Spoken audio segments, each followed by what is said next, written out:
Right, you're great there, Brenton. You're great there. Between us, hopefully, then we'll... it's fine. There we go. Right. Okay. God.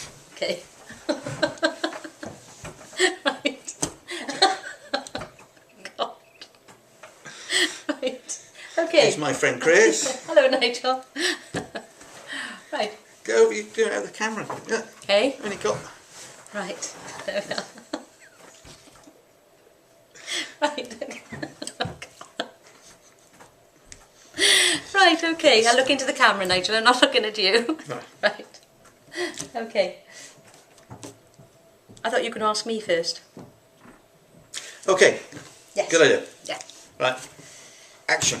Chris, Yes. you're interested in empowerment. Can you just tell me a little bit about empowerment and what you mean by empowerment? Okay then, I've been looking at empowerment. My interest in empowerment has sort of developed because what I was realising in the writing that I was doing, I'd started writing about my early years and sort of then sort of on to my sort of early teaching career and my career sort of since then. And what seemed to be coming through is this idea of empowerment. I refer to empowerment sort of quite a lot, even when sort of looking back to my early years. So I sent my writing to Joan, my supervisor, and she suggested that I did a literature review on empowerment, which is what I have done. And what a lot of the literature is saying is that, you know, power is something that's given to the employee by the manager. And then I came across some work which has been done by Kenneth Blanchard. Empowerment Takes a Minute, it's called. And I really liked his idea of empowerment. And what he says is that empowerment is about enabling power to be released from the individual. That the power is already there, that it's not something you give, the power's already there in the individual, whether it be their motivation, whether it be their enthusiasm, whether it be their knowledge or whatever. And, you know, the role of a manager, whatever, is to enable the release of that power. And that really fitted into sort of my understanding of what I feel is empowerment is about in my sort of my relationship with others.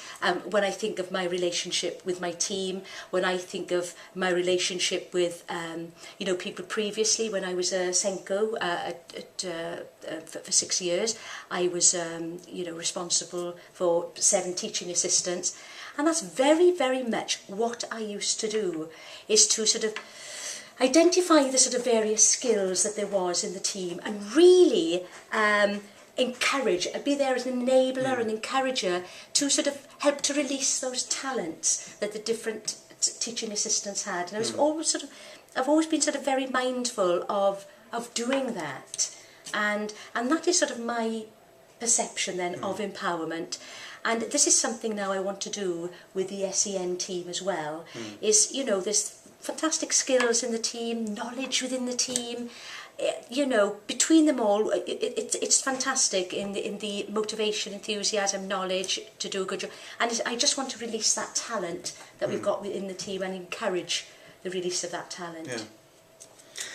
No, it fits in with mine really, and again it goes back to 2 years ago, and some of it is about the way I like to be treated, and probably some of the best things that have ever happened to me is where I've been given the space and permission, if you like, almost not explicit permission, but you know, the intrinsic permission to go ahead and do something, and then I've grown into doing that. Within 6 weeks of starting teaching, I was head of general science, which seems quite a big step, and there was a reason for that happening. But then, actually being given that position, I could actually grow into that, and I found that empowering. So coming from within me, empowering. And what I like to do now is to look for people within the team, for people around me, like yourself, for those talents that are there. And it's not just about skills, it's about the motivation, the enthusiasm, the energy that comes with it. And just support people to find a goal that they want to find within the general direction of the service, if you know what I mean. So this is about doing what's right for kids who are vulnerable to educational failure. So as things are in that direction, rather than, well, I'm going to release you to go and do macrame or whatever, Yes. then it's actually, I think I can do that. Now, when I first came, you were an inclusion officer looking at developing an inclusion plan, and one of the things that was on there, I remember sitting in a room like this, basically saying, how are we going to develop the inclusion quality mark? And then working with you. So I haven't got the ideas, you've got lots of ideas, and it's actually working with you and encouraging the bits and dampening down a few other bits, if you like, so as it together we can actually do that. And then you've gone off and you've flown in terms of I'm going to go out and find these things out, and I'm going to do this, and come back and say, I'm thinking about doing this, what do you think? So that checks and balances are there, rather than just winding somebody up and saying, off you go and do it. Yeah, yeah. Responsibility is still shared, I feel, because it's still my job to make sure these things happen. But I don't think these days as a manager, and particularly when resources are tight and you're having to manage more and more, that you can do everything yourself. So it is about maximising what else people can do. Horses for courses, so some will be good at some things, other people are good at other things as well. But it is that, for me, it's just looking at the person and seeing if I can, as you said, release the talent, so as that, in the direction that we want to go for the sake of the organisation. Now, for me, looking at a learning organisation, that is the essence of it in lots of ways, that people learn and learn how to learn, and the culture becomes one where everybody is valued, everybody can do something, and my job it is to knit it together a little bit to make it go in the right direction. Yeah, absolutely. No, it's interesting what you say, really, about that's how you like to be dealt with as well, this empowerment of being enabled or whatever. I think you sort of touched on that. And I think that's it for me, really. That is how I like to be treated by my manager then, sort of thing. And I think I've always been lucky in that respect, that I have had managers who just enable me to get on with it, really, I've been very lucky like that, and I like that. I would hate to have a manager who is authoritative, and how could I say, a manager who's authoritative, requiring you to do this, that and the other. I don't know, I would find that very, very difficult. But what I have found, like with you, Nigel, I have found you to be such an enabling manager then. There's no doubt about that. So, and also I know there's been risks for you with this as well, okay? Because there's lots of things, I think, around empowerment. Yeah. Comes into this when you sort of empower somebody. You've had to take risks in that, but what I've always felt, that you've let me go, like with the inclusion quality mark, we've sort of mentioned that, you let me go and off I went on my own, starting off the research and all of this. And I know I was very apprehensive in the beginning. To me at that time, it just seemed such a massive thing, authority-wide. I'd only been used to working within a school context. And here I was, authority-wide, investigating an award for the whole of authority, all the schools and so on. And I felt quite daunted by that. But you were fine with me sort of doing that. I got on with it. But the really important thing here about you empowering me, you were always there to support me. So I could always keep coming back to you. I'd get to a certain point and, panic or whatever would set in. Think, oh my goodness. But I knew you were always there, always available, always listened, and I knew every time I came away feeling even more enabled. And that's the interesting thing as well. I thought, great, I've got that far, and then I was enabled further to get on again, and I'd gone to the next step. And that kept on happening all the time. Each time I kept coming back, you were open to me, coming back, and supportive. You never expressed any, you might have been a bit concerned at times, sort of think about the risks or whatever. But you didn't expect, like for example, that concern about, oh my goodness, you know, about developing a quality mark. What if Ofsted go into a school? That was one of my concerns. Yeah. What if Ofsted go into a school and say this school isn't inclusive? And we would have given that inclusion quality mark to that school.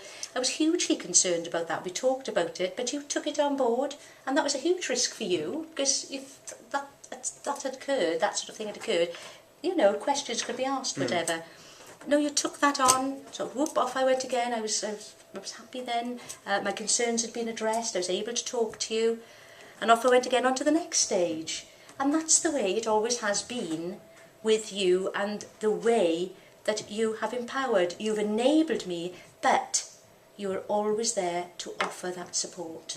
And that is crucial, because if you had enabled me, say, okay, Chris, off you go, whatever, and had not been there to support me, that would, the outcome could have been very different. I could have quite withdrawn into myself, or perhaps given it up or whatever, at those very crucial times where I was quite anxious at making these major decisions then, or, you know, wondering about the way forward, crucial times. The way I look at it, and it's a conscious way of doing things now, because I've thought about how do I lead and manage and so on, is about this thing about holding people, and a psychological holding. So actually having worked with somebody, it's different from delegation, in my view, in the sense of saying to somebody, that's your piece of work, you go off and do it.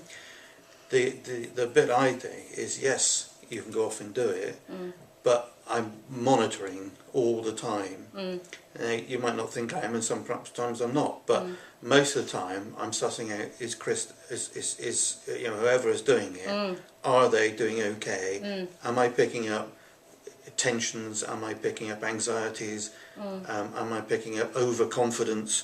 Those sort of things. So I can have a quiet word and just, how's it going with, and you know, and letting people talk until they go off again. So that's what I've been trying to do, because I do think it actually there's another danger of me imposing my views on it. It's got to be done this way. Yeah, yeah. And I'm not always convinced. I mean, I think if it was done that way, I'd be saying it needs to be done that way.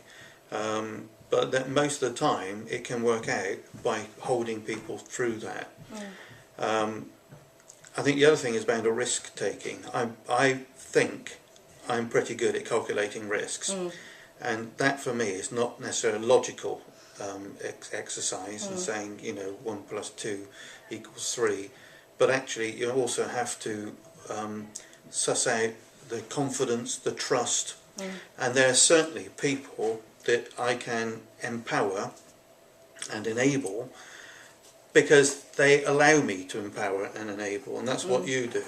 You allow that to happen, whereas other people that you would know, I would find it really difficult to do that, because there is not necessarily my trust in them, but their trust in me, and vice versa. Their confidence and so on is not necessarily at the level.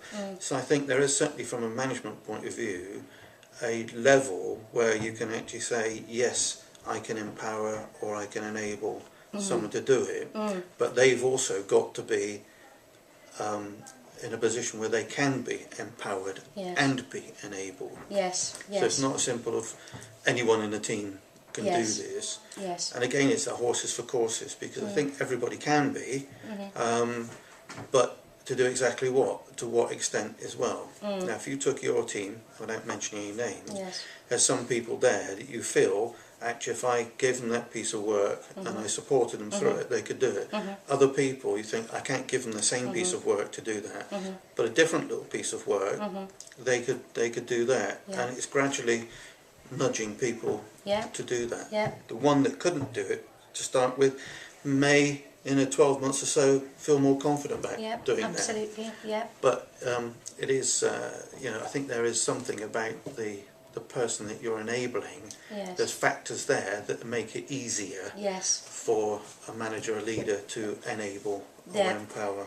That's interesting, really, because you mentioned some things there about, you know, trust, and you know, this is what I'm thinking. What is it around whereby a manager feels that they can delegate to someone, and that not delegate, delegate's the wrong word, that they can empower somebody, and for that person to take that on and to welcome it, you know what I mean? So it's having a relationship whereby that trust is there. I think trust is trust is a very important thing. But at what stage does trust kick in? I mean, do you know what I mean? And at what stage does trust kick in? So, because you may not know a person very well, but you might be aware, that person has expressed an interest in this, that or the other.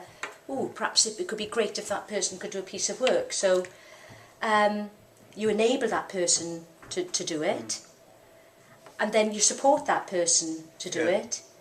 But I really do think that element of trust is very crucial. I think it to is. it working. It is. And I'm just trying to figure out that quality of trust at the moment and its significance, and at what stage it comes in. Is it there in the beginning? Is it develops? Is it something that develops as we go along, as you're supporting that person? So I'm thinking I think a bit it's about probably all of that element those of trust things. at the moment. I think it's probably all of those things. So if you met somebody in the street, and then I said to you after 5 minutes, on a scale of 1 to 10, how do you think you could trust them?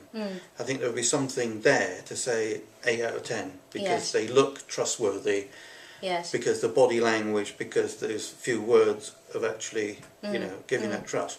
And no doubt that's where confidence tricksters work, because they actually, can give you across those messages very, very quickly. I think the other thing is about risk-taking in terms of trust, because to trust somebody else, you have to give up something. So to trust you, I have to give up something, because you could let me down, but I'm trusting you not to. I think then there's an aspect of actually, do you go entirely, so actually here's my checkbook, I'm going to trust you with £10,000, although I've only seen you for 5 minutes.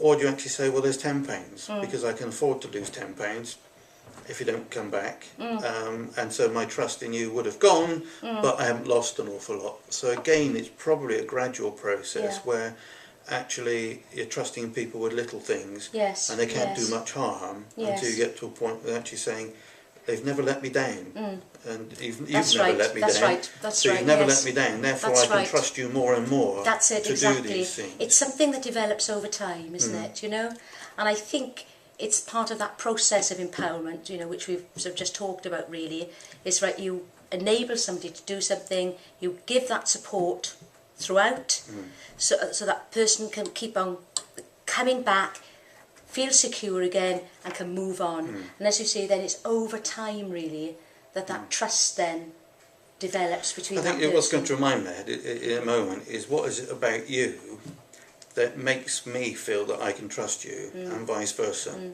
What is it? Because I could be sitting here with half a dozen other people, and it wouldn't feel the same. And I'm quite a risk taker in that way. But actually, I feel totally trusting you. So there's some vibe or something that you give off that says, yes, I want to trust Chris, and I can trust Chris, and that. For me, so how do I feel about you empowering me and so on? How do I feel about that? How does that work for me?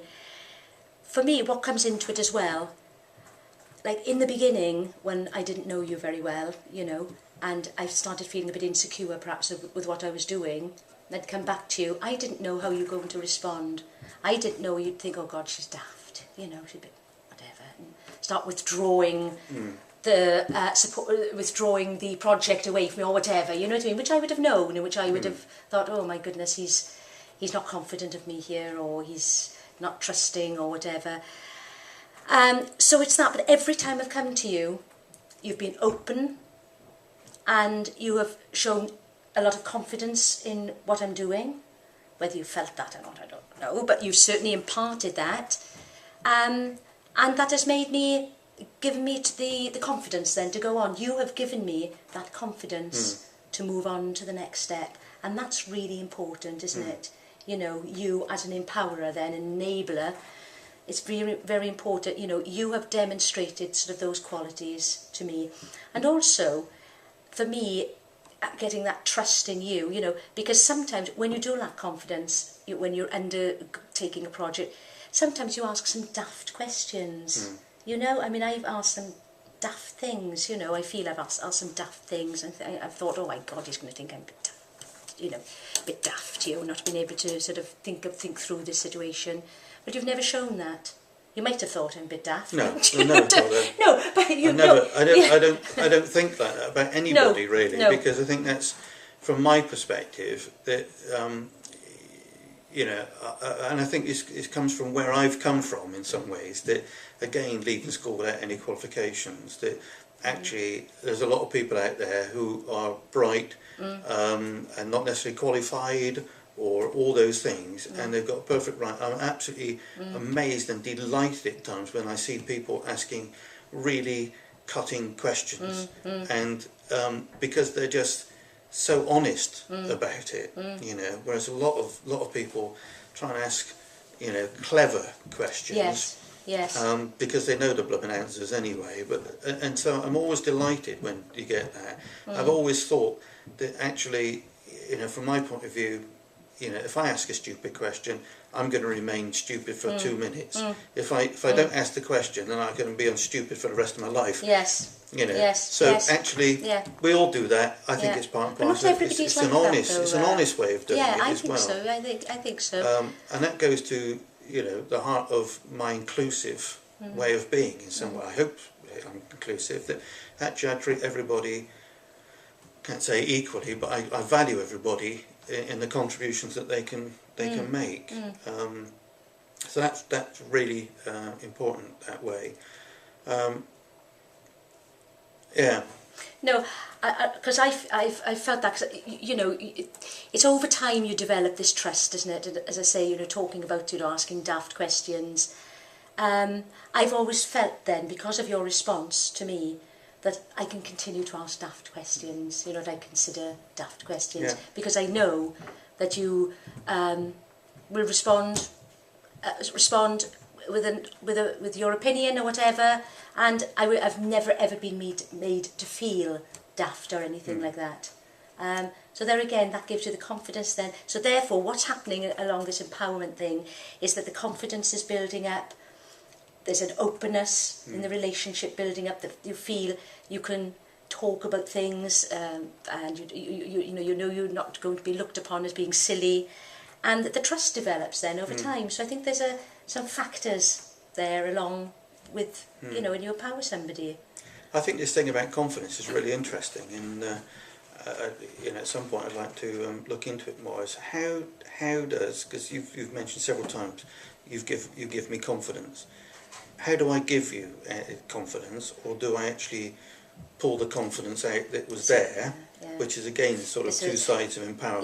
Yes. And I'm always fascinated by, you know, things like football, when they say things like, you know, England, the whole team have lost their confidence.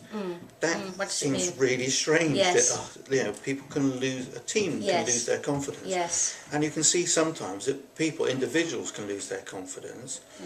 But it's also, from manager and leader's perspective, it's recognising when people and teams are losing their confidence and trying to get in there and pick them up again, because confidence is so good. You know, I mean, you can be competent in lots of things, but you haven't got a confidence to deliver it. Yeah, absolutely. You know, it's really, really hard. So that confidence thing, the confidence to stand up and talk to people, the confidence that Mel and Rosemary, I think it is, had of going around and talking to medics and behaviour support teachers about their own work. I mean, they're coming back empowered by the confidence that's building up in them. Absolutely. Because you're releasing them to go and do that work, and you're having faith in them that they can deliver it. You're not going to, well, I'll come along with you just to make sure it's done properly. Get out there. The other thing is, and I think it's again something that I deliberately do, people don't fail. You know, when it goes wrong, if they went out there and somebody said we weren't happy about that, we would sort it out, and they will not fail, because that is the worst thing. That would be really anti-confidence in terms of knocking them. And I hope from my perspective, and it may be rubbing off, is that we don't allow people to fail. No, exactly. I mean, that word just doesn't come into it. People don't fail. If things didn't go well for a meeting, we'd have a discussion and I'd ask them what their perception was as to what they felt, and if there's anything to learn from it, great, you know. And on we move, sort of thing. It could be a situation whereby we can learn from it. But certainly there's no fail or anything. And not at all. It's a moving on all the time, whatever happens. We had an IQM ceremony which didn't go as well as we wanted. That one where we had the technology. The technology, I know. You know, and that was okay. But I think afterwards we were all saying it was okay, but we're never used to the technology side again because it was just too slow in the transition between things and so on. So it wasn't actually, this is a disaster and I need to blame Chris or I need to blame somebody for doing that. There is no blame. And if there is any problem, it is shared as well. Absolutely. And I never, ever would leave my managers without sharing some of that. And we talked about that this morning in terms of, you know, why do we need specialist managers? Actually, you know, I could say, well, Chris, you're responsible. The blame stops with you. I wouldn't do that because it's my responsibility to make sure you're okay in doing this. You know? It was funny. And I actually enjoy that. You know, to be honest, it's not the fact that I actually think it is my responsibility. It's deeply there. It is my responsibility to make sure you're okay. I do not want to hide behind things when they go wrong. No, it's interesting though. I feel very much that I'm of the same view of you as you with this idea of empowerment. Very much the same. Very much this idea, and I've always been like this. There is no blame. There is no failure. We learn from things. I know it's a bit of a cliche, whatever, but we do learn from things, and then we move on, and we do share that response. You know, we do share whatever's happened or whatever, and we sort of move on from it. And I'm sort of very much, you know, I very much do believe that to be the case. There's something that I was just thinking about regarding the empowerment, and I just can't think of what I was going to say then. It'll come back to me. What else? There's two things we've mentioned which might need to be teased out at some point. I don't know if we can do it here, but we've mentioned about enabling and empowering. And what the difference is between, because I think we've mixed them up within our conversation. Because enabling, and empowering. And enabling, you know, being able to, it's about helping somebody to do things. But empowering is different. And I think perhaps we need to come back and look at, if we're using empowerment, are we consistent in whether we're using empowerment or are we talking about enabling? That's an interesting one, because this Blanchard, he says that it's about releasing the power, and perhaps I'm the one who's using the word enabling. He says that power is about helping to release that power within. I've got the quote here, I think. Let's have a look. True empowerment, he says, is not giving people power. People already have plenty of power in the wealth of their knowledge and motivation to do their jobs magnificently. We define empowerment as letting this people power out. Real empowerment has, at its core, a sense of ownership. And I think that's the other thing again, when you talk about that sense of ownership. I mean, I just love giving that people that sense of ownership and then seeing them grow. You know, I would hate to be sort of one of these managers who just tells you, you do that, you do that, you do that, right, deliver, and that's it. I would hate that, or to see people like as part of a factory line just doing their bit. You know, as part of I want them to be a part of the whole process. You know, so that when we get our end product, they have had that input. If they wanted that input, they have had that input into that end thing, as you've just mentioned now about Rosemary and Mel. They have done a terrific job in what they've done, as you say, going around all these different groups of professionals. And as a result of that, we have seen a huge difference in the reports that professionals are sending us, and which has had a huge impact on the quality of our statements. You know, and they have been fundamental in that happening. And if I translate that bit into the bit I'm concerned about or interested in, the learning organisation, It fits exactly, because it is about empowering people within the organisation to achieve the goals that they want to achieve. It's also about going back to the fundamentals of why we're doing some of these things. We could have just sat there at their desk moaning and then writing letters to people saying, can you get this better, can you get this better? Exactly. It's actually sitting down and saying there's something fundamentally wrong here. Let's go back to square one, be clear about what we're asking, and then we go out and tell people what we're asking, and then the cycle is we're now getting better outcomes for that. So it is all part and parcel of a learning organisation where actually we're learning to do these things. We've had several examples in terms of the dual registration policy. That's it. We've got a policy, it's written 6 years ago. We now need to look at that. We could have kept putting sticky plasters on. Let's go back, revisit it, where are our values, what we're trying to achieve, how do we put that in place, so as we got a better system that everybody understands more. And then empowering, so I could do that because I wrote the policy 6 years ago on my own at my desk and just said that's what it is, because that was quickest to do it. But now it's actually involving your team in that, because they're the people that know where it works and where it doesn't work, in a collaborative way of working, and saying how can we actually move this on. So it is that learning organisational side. That's it. It's interesting. And if you could take up the dual registration policy, isn't it? Dual registration policy. Yes, we had one, and there was a trigger whereby which made us start looking at that. A trigger whereby what we sort of discovered was that some schools had been paid for some pupils who were dually registered when they shouldn't have been. Cut a long story short, that's the gist of it. But it was as a result of that then we thought, oh, we need to look at the dual registration policy. So then I came to you and said to you, oh, we need to look at this dual placement policy. It needs to be a lot clearer. You know, these issues have arisen, need to be a lot clearer, and that this dual registration policy needs to be sent out when we make the decision to dual register a pupil. Then you said fine, okay, yeah, you know what you suggest. Anyway, it was Rosemary and Joe. I think you suggested that we all got together and go from there, and let's all have an input and so on.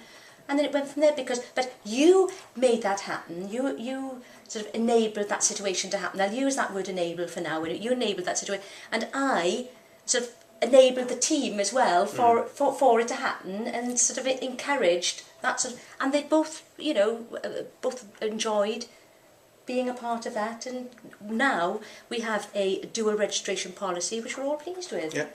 And it's got that sense of ownership in there as well, which we talked about, because it was my policy when we first started, and people are doing what I've told them to do. And quite simply, it's because we didn't have one and we needed one. It just needed to be done quickly. And it's lasted us for this length of time. But it is that empowerment. But what I'm interested in, as I've said, is that process of there's a trigger here. We could have just said, oh well, we'll stop funding the money, or we'll stop this, or we'll shrink that bit. It's actually going to